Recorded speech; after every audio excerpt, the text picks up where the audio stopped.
ఉన్న బంగారాన్ని విడిపించి ఆ రోజు ఆన్లైన్ రేటుకే మేము కొంటాం. Sharma gold company. నమస్కారం, సుమన్ టీవీకి స్వాగతం. ద్వాదశ రాశుల వారికి ఈ మే మాసం అంతా ఏ రకంగా ఉండబోతుంది, నవగ్రహాల స్థితిగతులు ఎలా ఉన్నాయి, ఎటువంటి ఫలితాన్ని అందిస్తున్నాయి అనే విషయాన్ని తెలియజేసేందుకు మనతో పాటు ఉన్నారు జ్యోతిష్య రత్న, జ్యోతిష్య చక్ర వైభవ నిపుణ డాక్టర్ రాళ్లపల్లి రవికుమార్ గారు మనతో పాటు ఉన్నారు. గురుగారు నమస్కారం అండి. నమస్కారం. గురుగారు, ద్వాదశ రాశుల వారికి ఏ రకంగా ఉండబోతుంది మే మాసం అంతా అనే విషయాన్ని తెలుసుకునే ముందు నవగ్రహాల స్థితిగతులు ఏ రకంగా ఉన్నాయి వాళ్ళ మొత్తం అంతా కూడా. రవి గ్రహం వచ్చేసి మనకి వృషభ రాశిలో ఉన్నారు. అలాగే కుజుడు వచ్చి మనకి మీన రాశిలో ఉన్నారు. అలాగే రాహు వచ్చేసి మనకి అదే మీన రాశిలో ఉన్నారు.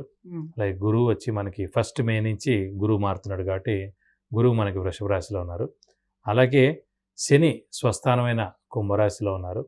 అలాగే శుక్రుడు వచ్చేసి మనకి మేషరాశిలో ఉన్నారు. కొన్ని రోజులు మే 15 తారీఖు తర్వాత నుంచి మటుకు వృషభ రాశిలోకి వస్తాడు. అలాగే ఆఖరిగా వచ్చి బుధుడు వచ్చేసి మటుకు మనకి వృషభ రాశిలోకి వస్తాడు. ఇప్పుడు మనకి నర్మదా నది పుష్కరాలు కూడా స్టార్ట్ అండి 1 మే నుంచి. మనం ఎప్పుడైనా సరే ఒక రాశి నుంచి ఇంకో రాశికి గురువు మారినప్పుడు ఎలా చూసుకోవాలంటే, పుష్కరాలు ఎప్పుడైతే ఆరంభం అవుతాయో ఆ రోజు నుంచే మనకి గురువు ఒక రాశి నుంచి ఇంకో రాశిలోకి మారుతున్నట్టు అన్నమాట.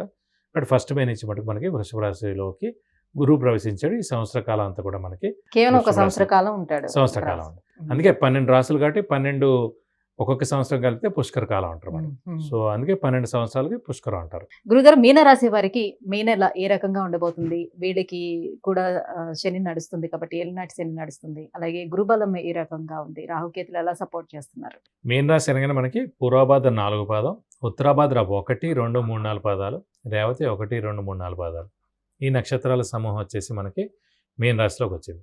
ఈ రాశి వారికి ప్రస్తుతం గురుబలం అనేది మిశ్రమంగా ఉంది. ఎందుకంటే తృతీయ స్థానంలోకి వెళ్ళాడు. తృతీయ స్థానం అంటే బ్రదర్స్ కానీ సిస్టర్స్ కానీ, అంటే మనకన్నా తమ్ముళ్ళు కానీ చెల్లెలు కానీ, మనకన్నా కింద వాళ్ళు. అలాగే జనాల సహాయ సహకార స్థానం, కమ్యూనికేషన్ స్కిల్స్, రైటింగ్ స్కిల్స్ స్థానం. తృతీయ స్థానం అంటే కనుక మెడ కింద వస్తుంది. మెడ. సో మెడ అంటే మెడకి వేసుకునే ఆభరణాలు. సో గురువు గోల్డ్ కారకుడు అండి. అందుకే గురువు కలర్ కూడా ఎల్లో. సో అలా చూసుకున్నాం. అలాగే పసుపు, ఇవన్నీ కూడా గురువు కింద వస్తుందన్నమాట. అందుకే అది హీలింగ్. ఇప్పుడు ఏదైనా దెబ్బ తగిన వెంటనే పసుపు పెట్టగానే ఎలా హీల్ అవుతుంది? గురువు అంటే అదే అన్నమాట, దైవబలం, దైవానుగ్రహం. కాబట్టి గురువు యొక్క బ్లెస్సింగ్స్. అలాగే గురువు ఫింగర్ కూడా ఇండెక్స్ ఫింగర్, అందరినీ ఇలా చూపించేది అన్నమాట. సో ఆ తృతీయ స్థానంలో గురువు ఉండడం చేత జనాల సహాయ సహకారాలు ఉంటాయి.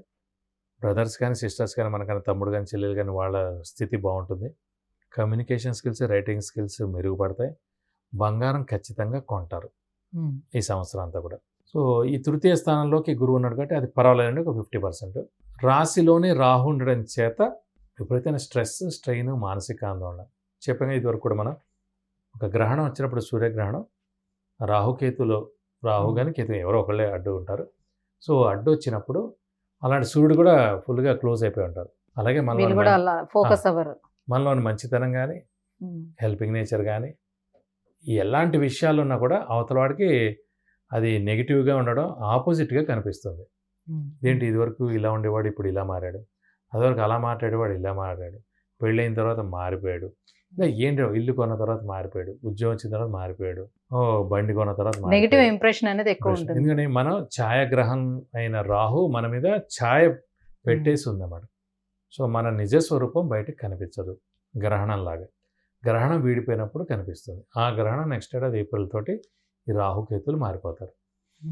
సో నెక్స్ట్ ఏడాది ఏప్రిల్ దాకా మనకు ఖచ్చితంగా ఈ ఛాయలోనే మనం ఉంటాం.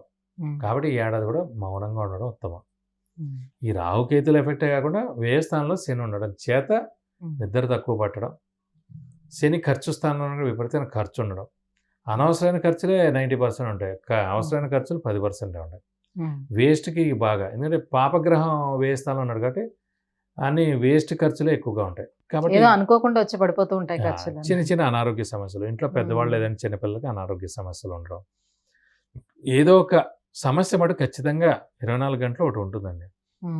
అది పట్టించుకునేవాడికి అయితే ఉంటుంది, పట్టించుకోని వాడికి అయితే ఉండదు. కానీ మీన రాశి వారు ఖచ్చితంగా 100% పట్టించుకుంటూనే ఉంటారు కాబట్టి ఉంటుంది. వేరే రాశులకు ఉండదని, కొన్ని రాశులు పట్టించుకోరు కాబట్టి వాళ్ళకి ఏం కాదు. మకర రాశి పట్టించుకోదు, కన్యా రాశి పట్టించుకోదు, తులారాశి పట్టించుకోదు. వీళ్ళు ఏ అంశాన్నైనా ఎక్కువగా ఆలోచించేస్తారు. కర్కాటక రాశి వాళ్ళు 100% పట్టించుకుంటారు. ఆ చంద్రుడు ఎక్కడైతే వీక్గా ఉన్నాడో, చంద్రుడి జాతకంలో శని కలిసిన, చంద్రుడు రాహు కలిసిన, చంద్రుడు కేతు కలిసిన విపరీతమైన ఆలోచన, ధైర్యం, మానసిక ఆందోళన ఇలాంటివన్నీ పట్టించుకోవడం జరుగుతూ ఉంటాయి. కాబట్టి మిశ్రమంగా ఉందని చెప్పుకోవచ్చు. మరి దాని అంటే ఇంకోటి ఏంటంటే ఫస్ట్ ఫేజ్లోనే ఏలినాటి శని ఉంది కాబట్టి అంత ఇబ్బందికరం ఏమి ఉండదండి. నెక్స్ట్ ఏడాది ఏప్రిల్ వచ్చేటప్పటికి మీన రాశిలోకి శని ప్రవేశిస్తాడు కాబట్టి అప్పుడు కొంచెం ఇంపాక్ట్ ఉంటుంది. ఈ లోపల దాకా అంత ఇంపాక్ట్ ఏమి ఉండదు, అంత దోషం ఏం కూడా ఉండదు. మరి ఆరోగ్యపరంగా ఏ రకంగా ఉండే అవకాశం? ఆరోగ్యపరంగా చిన్న చిన్న అనారోగ్యాలు ఉంటాయండి.